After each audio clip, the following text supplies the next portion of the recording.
Hello' everyone, আজি আমি class 10-ৰ chapter 2 acid আৰু ক্ষাৰক আৰু লৱণৰ কেইটামান ইম্পৰ্টেণ্ট MCQ আছে, সেইকেইটা সলভ কৰিম। অ'কে, তো এইকেইটা ইম্পৰ্টেণ্ট MCQ এইকাৰণে যে আমাৰ প্ৰিভিয়াছ ইয়াৰ্ছত যিমান কুৱেশ্যন আহিছে সেইকেইটা মই লৈ আহিছোঁ। তো ইয়াৰ পৰা কমন থকাৰ চান্স মেক্সিমাম, আৰু কমন মই যিকেইটা কুৱেশ্যন আছে গোটেইকেইটাৰ মই কনচেপ্টটো শিকাই দিম। তো তাৰ পৰা তুমি বেলেগ কুৱেশ্যনো সলভ কৰিব পাৰিবা। অ'কে, এইবিলাকৰ টপিকৰ ৰিলেটেড যিমান কুৱেশ্যন আহিব সকলোখিনি তোমালোকে সলভ কৰিব পাৰিবা। এতিয়া আমি ফাৰ্ষ্ট কুৱেশ্যনটো চোৱা। এতিয়া আছে যে নীলা লিটমাছ পনীয়া HCl দ্ৰৱত যোগ কৰিলে দ্ৰৱটোৰ বৰণ কি হ'ব, হয়নে নহয়? তো এতিয়া ইয়াৰ কাৰণে আমি কি গম পাব লাগিব? এচিড আৰু ক্ষাৰকৰ ধৰ্মৰ বিষয়ে আমি গম পাব লাগিব। ঠিক আছে, তো আমাৰ এচিড আৰু ক্ষাৰকৰ ধৰ্ম তোমালোকে গম পোৱা নে নাই? তো ফাৰ্ষ্ট আমি সেইখিনি চাই লওঁ। চোৱা, তো এচিড যিটো আছে এচিড, আৰু ইপিনে লৈ লওঁ আমি ক্ষাৰক। ক্ষাৰক। তো এচিড যিটো আছে, এচিডৰ 2-3টামান ধৰ্ম আছে যিকেইটা ইম্পৰ্টেণ্ট।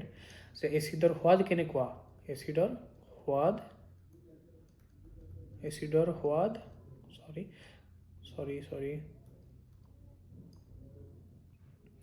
এচিডৰ সোৱাদ টেঙা, হয়নে নহয়? আকৌ ইপিনে কি আছিলে? ক্ষাৰক। ক্ষাৰকৰ সোৱাদ কেনেকুৱা আছিলে? ক্ষাৰকৰ সোৱাদ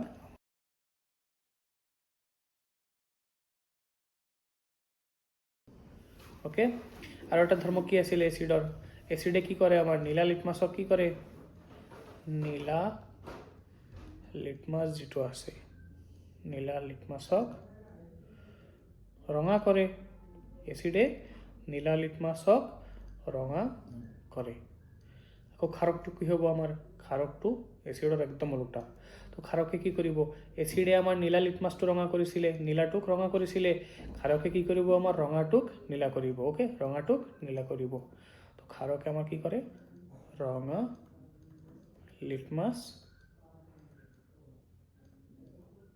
নীলা কৰে। অ'কে, এইটো গ'ল। এতিয়া চোৱা, আমাৰ ইয়াতে কি দিয়া আছে? আমাৰ ইয়াতে দিয়া আছে যে নীলা লিটমাছ, হয়নে নহয়? নীলা লিটমাছ কি কৰিব? কোনে? HCl, পনীয়া HCl। তো HCl আমাৰ এটা কি হয়? HCl এটা আমাৰ এচিড হয়। তো এচিডে আমাৰ নীলা লিটমাছক কি কৰিব? নীলা লিটমাছক ৰঙা কৰে। তো আমাৰ আনচাৰ কোনটো হ'ব? আমাৰ আনচাৰটো হ'ব অপশ্যন ডি, হয়নে নহয়? এতিয়া আমি কুৱেশ্যন নম্বৰ 2টো চাম। অ'কে, তো কুৱেশ্যন নম্বৰ 2ত কি দিয়া আছে? যে এটা দ্ৰৱই ৰঙা লিটমাছক নীলা কৰে। তো দ্ৰৱটোৰ pH কিমান হ'ব? ঠিক আছে, কি কৈছে আমাক? ৰঙা লিটমাছটোৱে কি কৰে? নীলা হৈ যায়, হয়নে নহয়? এটা দ্ৰৱই ৰঙা লিটমাছক নীলা কৰে, আৰু দ্ৰৱটোৰ pH কি হয় সেইটো উলিয়াব লাগে। ইয়াৰ কাৰণে আমাৰ কি লাগিব? pHৰ কনচেপ্টটো জানিব লাগিব, হয়নে নহয়? তো তোমালোকে গম পোৱা নে নাই? চোৱা, আমাৰ যিটো pH আছে, pH আমি কেনেকৈ, pHৰ এটা ৰেঞ্জ আছে। pHটো হয় আমাৰ কি? সাৰ্বজনীন সূচক। তো এই pHটোৱে আমাৰ কি কৰে? 0ৰ পৰা আমি কি কৰিব পাৰোঁ? pH স্কেল দি 0ৰ পৰা আমি 14 লৈ কেলকুলেট কৰিব পাৰোঁ, হয়নে নহয়? কোনো এটা দ্ৰব্য কিমান pH হয়, কি হয় নহয়, সেইটো আমি 14 লৈ কেলকুলেট কৰিব পাৰোঁ। ইয়াতে আমাৰ 0 যিটো আছে, 0 আৰু 7, একদম মাজত কি থাকে? আমাৰ 7 থাকে। ধৰা কিবা এটা দ্ৰৱ আছে, সেই দ্ৰৱটোৰ pH 7। তো pH 7 যেতিয়া হ'ব, তেতিয়া এই দ্ৰৱটোক আমি কি বুলি ক'ম? প্ৰথম দ্ৰৱ। এইটোক আমি প্ৰথম দ্ৰৱ বুলি ক'ম। অ'কে, এতিয়া চোৱা, এতিয়া আমাৰ যিটো কিবা এটা দ্ৰৱ আছে, সেই দ্ৰৱৰ যদি pH 0 আৰু 7ৰ মাজত থাকে, 0 আৰু 7ৰ মাজত, 1ও হ'ব পাৰে, 2ও হ'ব পাৰে, 6ও হ'ব পাৰে, হয়নে নহয়? এইখিনি আমাৰ কি হ'ব? 0 আৰু 7ৰ মাজত থাকিব। তো যিখিনি আমাৰ যিটোৰ আমাৰ কি হয়? pHৰ মান 0ৰ পৰা 7 লৈ থাকে, যিটোৰ pH 0 আৰু 7ৰ মাজত থাকিব, সেইটোক আমি কি বুলি ক'ম? এচিড বুলি ক'ম। Okay, acid. আকৌ 7 হ'লে আমি সেইটোক প্ৰথম দ্ৰৱ বুলি কওঁ। কিন্তু আকৌ যদি 7ৰ পৰা 14 লৈ থাকে, সেই 14 লৈ সেইটোক আমি কি বুলি ক'ম? ক্ষাৰক বুলি ক'ম। ক্ষাৰকৰ pH কিমান থাকে? 7ৰ পৰা 14 লৈ থাকে। অ'কে, তো আমাৰ কুৱেশ্যনত কি কৈছিলে? কুৱেশ্যনত কৈছিলে যে ৰঙা লিটমাছ নীলা কৰে। অলপ আগতে আমি কুৱেশ্যন নম্বৰ 1ত কি শিকিছিলোঁ? যে ৰঙা লিটমাছক কোনে নীলা কৰে? ৰঙা লিটমাছক ক্ষাৰকে নীলা কৰে, হয়নে নহয়? তো আমাৰ এচিডে কি কৰিছিলে? নীলা লিটমাছক ৰঙা কৰিছিলে।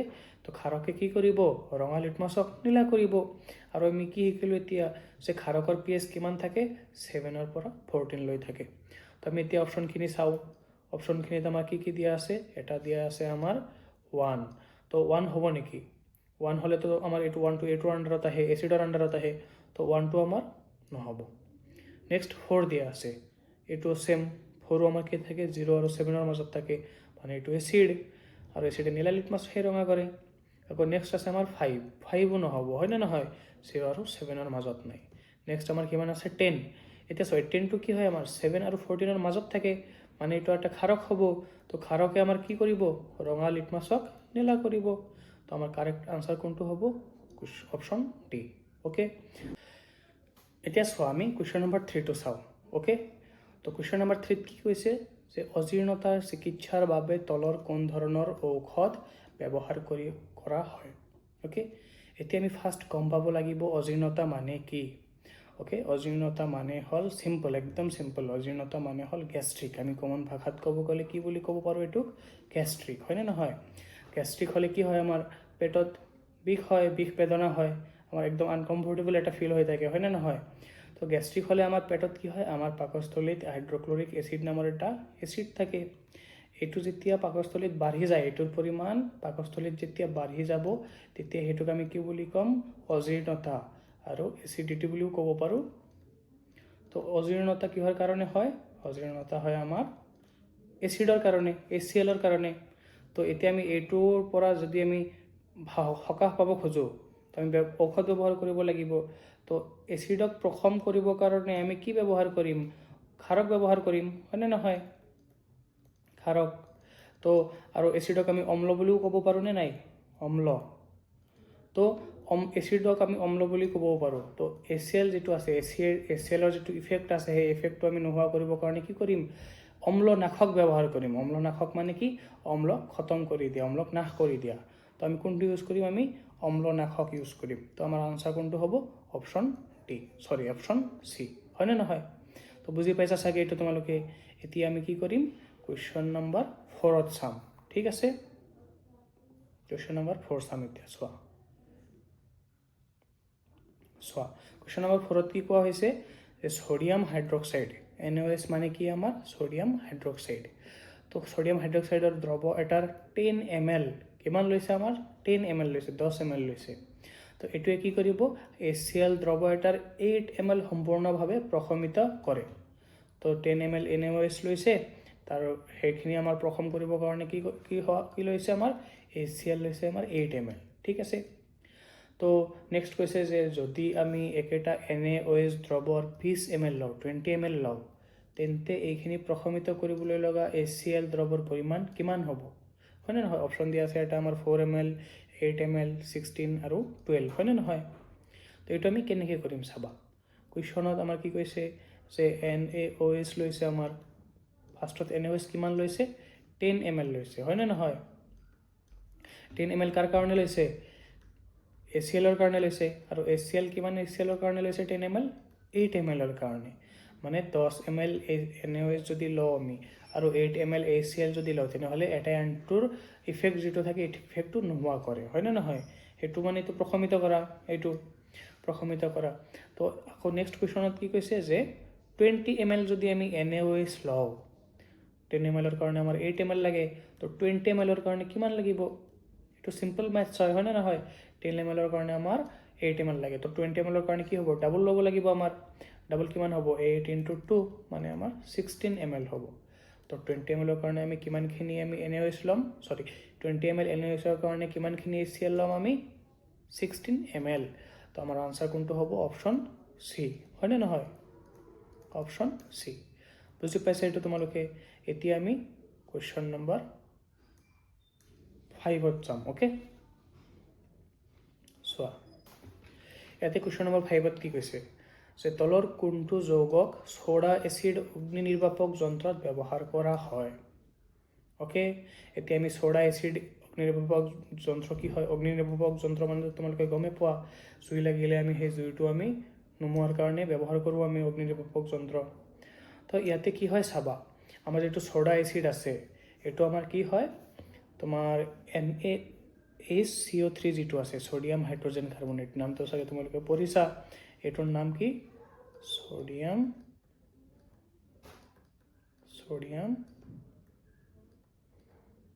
হাইড্ৰজেন কাৰ্বনেট ওকে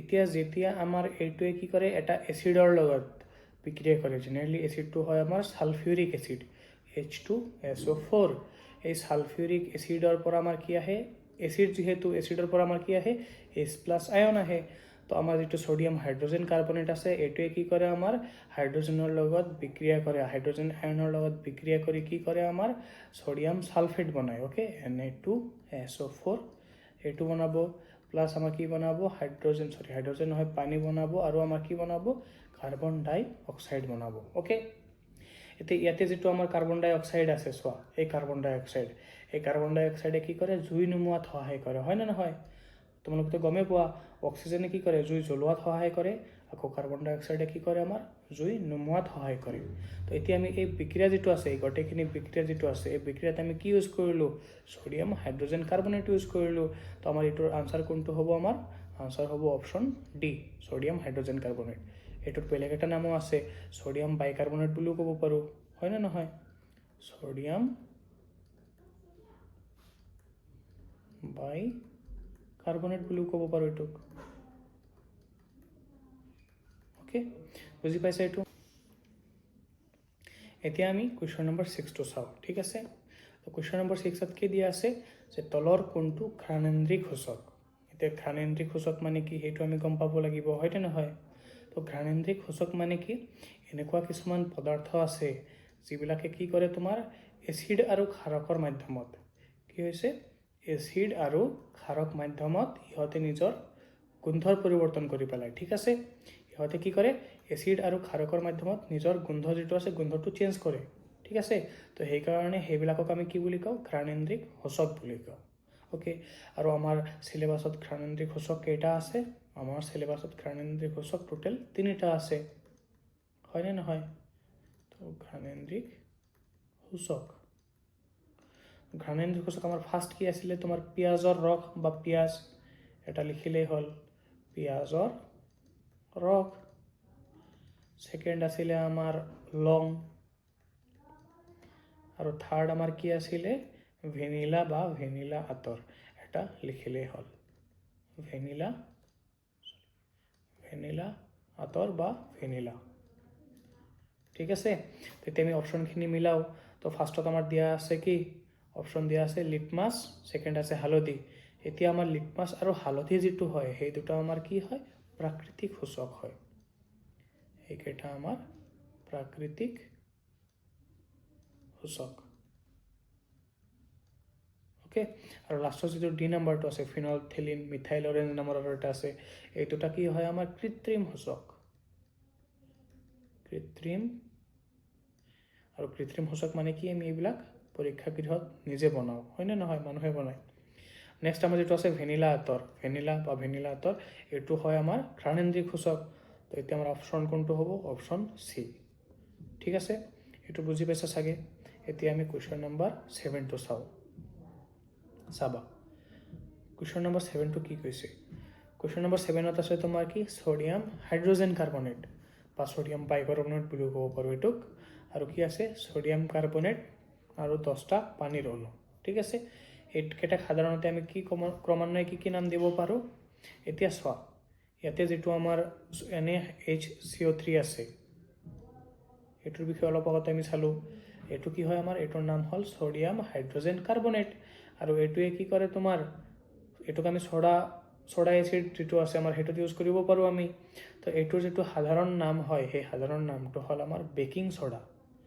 এটোৰ নাম কি হয় বেকিং সোডা এটোৰ পৰা আমি বেকিং পাউডাৰ বনাব পাৰো বেকিং পাউডাৰ বনাই হেবিলাক আমি খোৱা পাউৰুটি হেবিলাকত ইউজ কৰা হয় আমাৰ বেকিং সোডা আকৌ যেটো আমাৰ Na2CO3 সোডিয়াম কাৰ্বনেট তাৰ লগত কেইটা পানীৰ অণু আছে 10টা পানীৰ অণু আছে এটোৰ নাম হল আমাৰ কাপোৰ ধোৱা সোডা ঠিক আছে কাপোৰ ধুবৰ কাৰণে ইউজ কৰা হয় এটোক আমি ওয়াশিং সোডা বুলিও ক'ব পাৰো কাপোৰ ধোৱা সোডা ঠিক আছে এটোক আমি কি বুলি ক'ব পাৰো ইংলিশত ওয়াশিং সোডা ঠিক আছে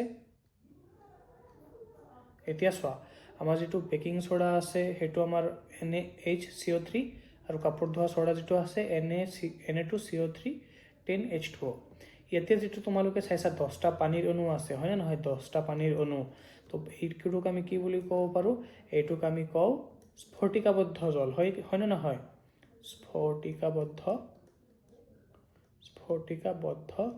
জল ঠিক আছে তো ইয়াৰ পৰা আমাৰ এটা এনেকুৱা কুৱেশ্যন আহিব পাৰে যে কাপোৰ ধোৱা ছৰাত কেইটা স্ফটিকাবদ্ধ জল থাকে কেইটা স্ফটিকাবদ্ধ জল থাকিব আমাৰ 10টা স্ফটিকাবদ্ধ জল থাকিব সেইটো আমি চাব লাগিব এতিয়া আমি ইয়াতে অপশ্যন কেইটা মিলাওঁ তো সোডিয়াম হাইড্ৰোজেন কাৰ্বনেটৰ নাম কি আছিলে বেকিং সোডা তো আমাৰ অপশ্যন 1 যিটো আছে সেইটো তো হ'ব নোৱাৰে অপশ্যন এ অপশ্যন বিও হ'ব নোৱাৰে ফাৰ্ষ্টত কষ্টিক সোডা দিয়া আছে থাৰ্ড আমাৰ কি দিয়া আছে বেকিং সোডা ফৰ্থতো দিয়া আছে কি বেকিং সোডা কিন্তু সেকেন্ড নাম্বাৰ যিটো আছে ইয়াতে কাপোৰ ধোৱা সোডা আমাৰ সেইটো কাপোৰ ধোৱা সোডাই হয় কষ্টিক সোডাটো নহয় তো আমাৰ আনসাৰ কোনটো হ'ব option C correct answer is option C ঠিক আছে এতিয়া আমি কোয়েশ্চন নাম্বার 8 টু সাম ঠিক আছে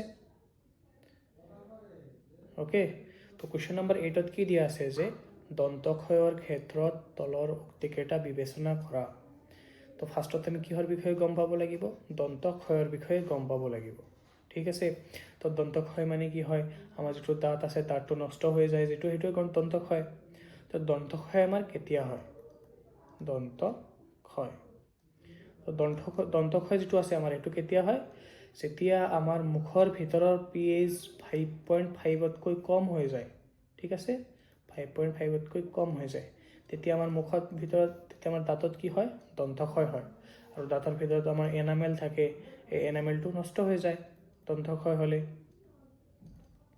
আৰু 5.5 pH মানে কি এটা আমাৰ এসিড হয় না নহয় এসিডিয়া হৈ যায় আমাৰ মুখটো এসিডিয়া হৈ যাব তো আৰু যেতিয়া আমি ফসফৰিক এসিডে থাকে আমাৰ যেটো মুখৰ ভিতৰত যেটো দাঁত থাকে দাঁত কি হৈ থাকে তাতে ক্যালসিয়াম ফসফেট থাকে তো তারপর আমার কি হয় ফসফরিক এসিডৰ প্ৰস্তুত হয় এই ফসফৰিক এসিডে কি কৰে pH এৰ মান কম কৰে দিব এসিড যেহেতু এটা এসিডৰ মান কি হৈ যাব 5.5 তকৈ কম হ'ব তো pH এর মান আলটিমেটলি কি হৈ যায় কম হৈ যায় ফসফরিক এসিডৰ কাৰণে তো আমাৰ কি হয় অপশন স্টেটমেন্ট যেটো 1 আছে এটোও কারেক্ট স্টেটমেন্ট 2 যেটো আছে এটোও কারেক্ট তো আমার কারেক্ট আনসার কোনটো হ'ব 1 আৰু 2 দুইটা সত্য মানে অপশন সি ঠিক আছে এতিয়া আমি কি কৰিম কোয়েশ্চন নাম্বাৰ 9 চাম ওকে এটা কোয়েশ্চন নাম্বাৰ 9 যেটো আছে এটোৰ কনসেপ্টটো আমি অলৰেডি শিকিছোৱে এটা কোয়েশ্চন পাইছিলো এনেকুৱা প্ৰথম দ্ৰৱৰ pH এৰ মান pH এৰ বিষয়ে আমি শিকিছিলো আৰু এবাৰ অলপ সোনকালে চাই দিও pH যেটো আছে pH এটা হাৰ্বজনিন স্কেল হয় না নহয় হাৰ্বজনিন সূচক হয় তো pH স্কেলৰ পৰা আমি কি কৰিব পাৰো 0 ৰ পৰা 14 লৈ ক্যালকুলেট কৰিব পাৰো ওকে তো 0 ৰ পৰা 7 লৈ যদি হয় তোমাৰ হেতুক আমি এসিড বুলি কও আকৌ 7 ৰ পৰা যদি 14 লৈ হয় হেতুক আমি ক্ষাৰক বুলি কও হয় না নহয় আকৌ যদি একদম মিডলত থাকে প্ৰথম মানে না এসিড না ক্ষাৰক তো হেতুক আমি কি বুলি কম প্ৰথম দ্ৰৱ বুলি কম প্ৰথম দ্ৰৱ কোনো এটা দ্ৰৱ যদি থাকে হেতুৰ pH যদি আমাৰ 7 থাকে হেতুক আমি কি বুলি কম প্ৰথম দ্ৰৱ এতিয়া আমাৰ অপচন কোনটো হ'ব ইয়াতে এ দিয়া আছে 5 এটো নহব B6 নহব D7 নহব এটোটো আমাৰ কি হ'ব এসিডিয় দ্ৰৱ হ'ব এটো হ'ব আমাৰ এসিড আৰু এটো হ'ব আমাৰ কি ক্ষাৰক তো প্ৰথম দ্ৰৱ কোনটো হ'ব আমাৰ অপচন সি হয় না নহয় ওকে তে নেক্সট আমি কোয়েশ্চন নাম্বার 10 টু চাও এতিয়া চাবা কোয়েশ্চন নাম্বার 10 টো বহুত ইম্পৰ্টেন্ট হয় ইয়াতে কি দি আছে যে বেকিং সোডাৰ পৰা আমি সোডিয়াম কাৰ্বনেট কেনেকৈ পাব পাৰো তো বেকিং সোডাৰ পৰা সোডিয়াম কাৰ্বনেট আমি কেনেকৈ পাম এতিয়া চাবা যেতিয়া আমাৰ ধৰা একটু বেকিং সোডা আছে বেকিং সোডাৰ নামটো কি আছিল ফৰ্মুলাটো কি আছিল সোডিয়াম হাইড্ৰোজেন কাৰ্বনেট আছিল হয় না নহয় সোডিয়াম হাইড্ৰোজেন কাৰ্বনেট আছিল এটুক যেতিয়া আমি কি কৰি দিম তাপ দি দিম ইয়াতে সোডিয়াম হাইড্ৰোজেন কাৰ্বনেটক কি কৰিলে তাপ দি দিলে আমাৰ কি হৈ যাব সোডিয়াম কাৰ্বনেট পাম আমি Na2CO3 পাম হয় না নহয় আৰু লগতে আমি কি পাম পানী পাম H2O পাম প্লাস কাৰ্বন ডাই অক্সাইডও পাম ওকে ইয়াতে ব্যালেন্স কৰিলে আমাৰ ইয়াতে 2 দিব লাগিব এটা তো আলটিমেটলি আমাৰ কি হ'ব সোডিয়াম হাইড্ৰোজেন কাৰ্বনেটক আমি কি দিম তাপ দিম তেতিয়াহে আমি সোডিয়াম কাৰ্বনেট পাম আৰু এটো মানে আমাৰ কি বেকিং সোডা এটো আমাৰ সোডিয়াম কাৰ্বনেট তো আলটিমেটলি অপশন কোনটো হ'ব আমাৰ অপশন এ ইয়াত কি দি আছে বেকিং সোডা গৰম কৰি তাপ দিয়ে মানে আলটিমেটলি গৰম কৰাই হ'ব তো আমাৰ অপশ্যন এ ঠিক আছে এতিয়া আমি নেক্সট কুৱেশ্যন যেটো আছে কুৱেশ্যন নম্বৰ 11 হেতু চাও ওকে এটো ইম্পৰ্টেন্ট হয় এটা বহুত ইম্পৰ্টেন্ট কনসেপ্ট আছে এটোৰ কুৱেশ্যনত কি দিয়া আছে যে চুৰাত বনৰীয়াকৈ বৃদ্ধি হোৱা এবিধ ঘাঁহ জাতীয় উদ্ভিদ হয় নে নহয় ইয়াৰ পাতবোৰত কি থাকে হুং থাকে তো দুৰ্ঘটনাবশতঃ চুলে এই হুংবোৰে বিন্ধে আৰু তেতিয়া কষ্টকৰ বিষ বেদনা হয় ইয়াৰ কাৰণ হ'ল হুংবোৰৰ পৰা নিঃসৃত হোৱা কোনটো হ'ব ইয়াতে হাইড্ৰক্লোৰিক এসিড নে মিথানয়িক এসিড নে ল্যাকটিক এসিড নে সাইট্ৰিক এসিড চোৱা চুৰাত পাত কি হয় চুৰাত পাত এটা আমাৰ কি পাহাৰীয়া এলেকাত জেনেৰেলি পোৱা যায় হয় নে নহয় এই চুৰাত পাতটোত কি থাকে আমাৰ মিথানয়িক এসিড থাকে এইটো এটা ইম্পৰ্টেন্ট কুৱেশ্যন যে চুৰাত পাতত আমাৰ কি থাকে কোনটো এসিড থাকে চুৰাত পাতত আমাৰ মিথানয়িক এসিড থাকে মিথেনয়িক এসিড বা মিথানয়িক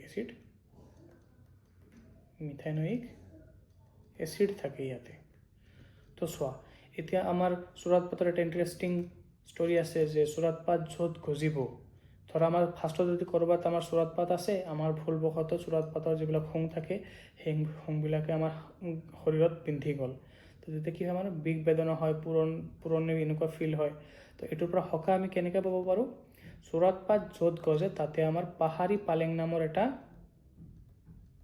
উদ্ভিদ পোৱা যায় এটোৰ আশে পাশে পোৱা যায় ঠিক আছে পাহাৰী পালেং